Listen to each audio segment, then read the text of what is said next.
So how does guilt and shame in the root chakra affect the balance of the sacral chakra? And how is this tied to the Church of Smyrna in the biblical book of Revelations? Let's dive in as we explore the sacral chakra and the Church of Smyrna. The Church of Smyrna represents the second chakra in the body, located just below the navel. Where we discussed in the previous chakra video about the root chakra, the root is connected to the sexual masculine and feminine energy. The sacral is how it is executed. In Revelations chapter 2 verses 8 through 10, Jesus states he knows tribulation and poverty. This speaks to the repressed emotions stored in the root that manifest in the sacral as self-destructive behaviors that leave us feeling worse. Why? Well, when out of balance, there becomes a conflict in the sexual and spiritual energies.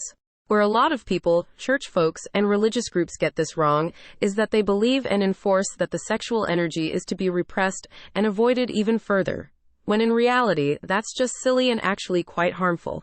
A better approach is to balance the masculine and feminine energy within, so that they can harmonize together for optimal creative self-expression. Okay, but you ask, what does that look like? Hang with me here because I'm about to tie it all up in a nice neat bow by the end of this video. Say you may have experienced struggle with self-indulgence, whether that be sex, money, food, etc. When unbalanced, the masculine and feminine energy in the root are trying to overpower one another.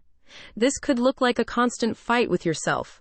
Your feminine energy, which has nothing to do with gender, may be uninhibited in self-expression and cultivating desire without any structure, boundaries, or self-awareness, overpowering your masculine ability to create something of a container for your feminine. Or the masculine energy in you is too critical, rigid, self-loathing, controlling, and oppressive, so your feminine energy feels diminished, leaving you in a state of helplessness and lack. See, the masculine container, consciousness, represents your values and healthy boundaries so that your feminine can create and self-express without the guilt that you're betraying yourself or your own values. So sex isn't bad, neither is money or any earthly pleasure. But the key is how you choose to express and experience those things without betraying your own sense of self. And not a rule somebody else told you.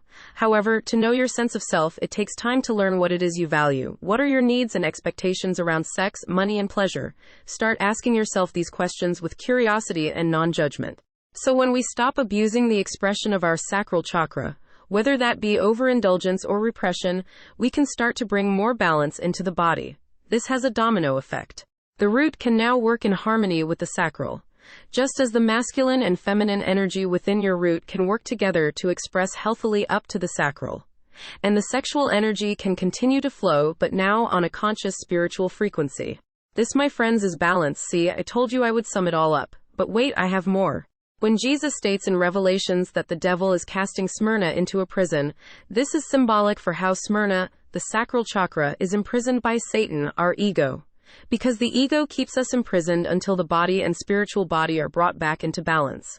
I hope you enjoyed this video. Stay tuned for the next installment in our chakra series, where we discuss the solar plexus and the Church of Pergamum, which is key in shifting our overall consciousness.